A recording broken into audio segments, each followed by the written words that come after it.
जब किसी जीव का इसी जन्म में कल्याण होने का भगवान निश्चय कर लेते हैं, अब इसका कल्याण होना चाहिए, बहुत भटक लिया तो कहते हैं भवापवर्गो भ्रमतो यदा भवेत् जनस्य तर्ह्यच्युत सत्समागमः सत्संगमो यर्हि तदैव सद्गतौ परावरे से त्वयि जायते मतिः। ये भगवत कृपा का स्वरूप है कि हमारा अंतिम जन्म है। क्या? भगवत कृपा से, भारी सुकृतों की कृपा से जब हमारा आखिरी जन्म होता है, ये निश्चित हो जाता है कि अब इसका इस जन्म में कल्याण होगा, तो उसे साधु संग की प्राप्ति होती है। भवापवर्गो भ्रमतो यदा भवेत् जनस्य तर्ह्यच्युत सत्समागम। भगवान ने जब देखा संसार चक्र में पिसते पिसते अब तो इसका कल्याण करना चाहिए, अब इसका अंतिम जन्म होना चाहिए, तो भगवान कृपा करके संत समागम दे देंगे। संत समागम में ऐसी महिमामयी चर्चा होती है प्रभु की, उसका चित्त संसार के भोगों से विरक्त होकर भगवान में आसक्त हो जाता है। सत्संगमो यर्हि तदैव सद्गतौ परावरेशे त्वयि जायते मति। परावरेश, भगवान श्री कृष्ण में उसकी बुद्धि स्थित हो जाती है। संत संग के प्रभाव से प्रभु श्री कृष्ण चंद्रजू में बुद्धि स्थित हो जाती है। अभी हमारी बुद्धि भोगों में सुख, शरीर में सुख, शरीर संबंधियों में सुख, गलत निश्चय किए हुए हैं। और जहां संत समागम मिला तो समझना चाहिए हमारा आखिरी जन्म है और संत समागम का फल है। संत संगमो ये तदैव सद्गतौ, उसकी परम सद्गति निश्चित हो जाती है जब साधु संग मिलता है। क्या परम गति? परावरेशो त्वयि जायते मतिः। जो परम ईश्वर हैं प्रभु श्री कृष्णचंद्र जी, उनके चरणों में रति हो जाती है। दया में प्रभु कितनी अपार कृपा की आपके ऊपर। मनुष्य शरीर साधु समागम श्रीधाम वृंदावन में दुर्लभ बात है। आप अपने जीवन को विचार करके देखिए कि आपके करने से आज तक क्या हुआ है। बिगड़ा ही है, बना नहीं है। ये इसलिए विचार कीजिए कि आप अहंकार रहित होकर प्रभु की कृपा का आश्रय लेकर हृदय से प्रभु के चरणों का सहारा ले लीजिए, बच जाओगे, दुख से बच जाओगे। कोई तुम्हारा मित्र नहीं है, यहां कोई तुम्हें सहयोग देने वाला नहीं। मान लीजिए आप लोग भ्रमित हैं, इसलिए आपको लगता है आपके कोई दोस्त हैं, कोई आपके सहयोगी है, कोई आपके संरक्षक हैं। बिल्कुल नहीं। बाहरी सब कुछ हो सकता है, आंतरिक रक्षा करने वाला केवल श्री कृष्ण है, दूसरा नहीं है।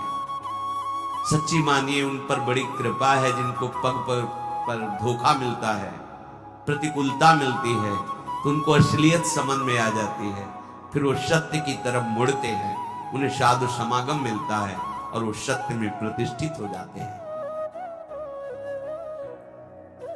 आज से हमें समझना चाहिए कि भगवत कृपा पात्र है। अब हमारी दुर्गति नहीं हो सकती, क्योंकि प्रभु की कृपा किसी निमित्त को लेकर के नहीं हुई है, अहेतुकी कृपा है। तो अब हमारे कल्याण में कोई संशय नहीं। सच्ची मानिए, ये विश्वास करोगे तो हो जाएगा। विश्वास करो, ये जादू की बात है। मेरा कहां कल्याण होगा, मैं तो गृहस्थ हूं, मैं विषयों में फंसा हूं, मैं दुर्गति पक्की है। नहीं नहीं, कुछ भी हो, मेरे में सामर्थ्य तो नहीं, मैं तो अधम हूं, नीच हूं, पर मेरे प्रभु बड़े कृपालु हैं। मेरा निश्चित इस जन्म में कल्याण हो जाएगा, पक्का हो जाएगा। आप विश्वास कीजिए। आप हर समय अपने भाग्य को सराहिए, मैं प्रभु का शरणागत हूं, अहो भाग्य में, प्रभु ने मुझे स्वीकार कर लिया। अगर स्वीकार किया ना होता तो मुझे साधु संग न मिलता। जो प्रभु मोहि अनुग्रह कीन्हा, तो तुम आई दर्श हट दीना। देखो प्रभु ने मेरे पर कृपा की ना, तो हे महाभागवत हनुमान जी, आप अपनी तरफ से आकर मुझे दर्शन दिए ना। अब मोहि भाव भरोसा हनुमंता, बिनु हरि कृपा मिले नहीं संता। आज मुझे भरोसा हो गया कि हरि की हमारे ऊपर कृपा है, क्योंकि कृपा ना होती तो आप मुझे दर्शन न देते। आपके समीप हमें भगवत चर्चा करने का सौभाग्य, सुनने का सौभाग्य न मिलता। हम लोग जैसे भी हैं अपने प्रियालाल के हैं, झूठी से ही सही तुम मान लो तो ये झूठी बात नहीं होगी, सच्ची है, क्योंकि है हम। संसार में तुम सत्य मान रहे हो पर सब झूठा है झूठा। तुम चाहे जितना सत्य मानो, ये मेरा, कोई तेरा नहीं। दुनिया में लाखों का मेला जुड़ा, हंसा जब जब उड़ा, तो इस बात को पकड़ो ना यार। कोई साथी नहीं, कोई साथ नहीं, एक साथी है, केवल श्री हरि नाम, केवल राधा नाम, क्योंकि राधा नाम हरि नाम ही हरि को प्रकाशित करता है। इसलिए हमारा तो हरि प्रिया से भी प्रिय इनका नाम है। इनसे भी ज्यादा महत्व इनके नाम में हमें देना है, क्योंकि नाम से ही इनका परिचय, नाम से ही हमारा संबंध दृढ़ होता है। झूठी भी हम मान लें कि हम प्रियालाल के हैं तो झूठा नहीं होगा, वो सत्य, क्योंकि हम हैं उनके। आप झूठ से भी इच्छा करने लगो, इच्छा नहीं भगवत दर्शन की, पर झूठ से भी करने लगो, अब तो कल्याण हो जाए इसी जन्म में, अब तो प्रियालाल मिल जाए इसी जन्म में, वो मिल जाएंगे। झूठा खेल है, साचा होए, क्योंकि ये साचा खेल है। इसमें नाटक भी करे भक्ति का तो भगवान कृपा करके उसे सच्चा भक्त बना देते हैं। बस आश्रय ले ले भगवान का। झूठा भी रोए, झूठा भी गाए, झूठा भी भाव से लगे, सच्चा भाव नहीं है, पर प्रभु देखते हैं ना कि मेरे में लगना चाहता है, मेरा आश्रय लिए, तो उसे सत्य भाव से युक्त कर देते हैं, उसकी भावना सत्य कर देते हैं। पूज्य श्री राधा बाबा कह रहे हैं, मेरा अनुभव है, संतों के अनुभव को समझना चाहिए।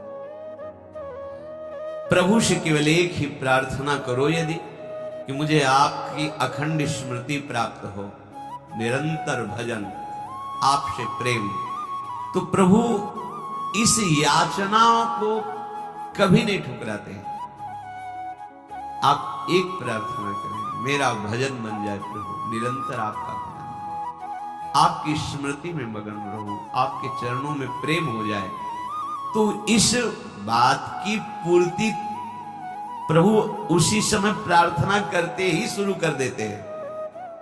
पर हम अज्ञानी इसलिए जान नहीं पाते। क्या? जब इस बात की पूर्ति में लगेंगे तो जहां जहां हमारी स्मृति, जहां जहां हमारा संबंध है, जहां जहां हमारा राग है, वो मिटाना शुरू करते हैं। तो फिर प्रश्न आ जाते हैं कि जब से भजन शुरू किया तब से विपत्तियां आ गई, लोग हमारे को प्रेम नहीं करते, वो नफरत की दृष्टि से देखते हैं, अमुक अमुक अमुक। ये वही तो हो रहा है जो आपने मांगा है। प्रभु से प्रेम करने के लिए हमें सर्वात्म वृत्ति चाहिए, और हमारी वृत्तियां फैली हैं, तो हमारे राग का वो नाश करके उन वृत्तियों को अपने में लगा रहे हैं, और वो भजन छोड़ देता है, वो सतमार्ग छोड़ देता है। कि जब से शुरू किया तब से घाटा, लोगों का अपमान, परिवार में कोई प्यार नहीं करता, और एक दो अगर पधार गए तो फिर तो और पुष्ट हो गया कि बड़ा अनिष्ट मार्ग है, भगवत मार्ग नहीं चलना।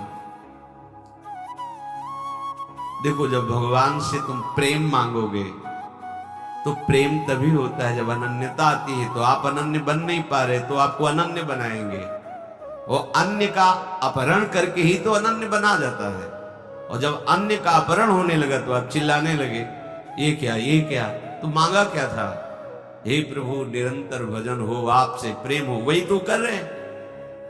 नहीं, ये नहीं चाहिए तो फिर मांगो संसार के भोग सामग्री, फिर ये बात नहीं आएगी, ये बात नहीं आएगी। संसार के भोग जन्म जन्मांतरों में कभी फिर कृपा होगी तब यही होगी, तब यही कृपा होगी। कोई तुम्हें पूछने वाला नहीं रहेगा।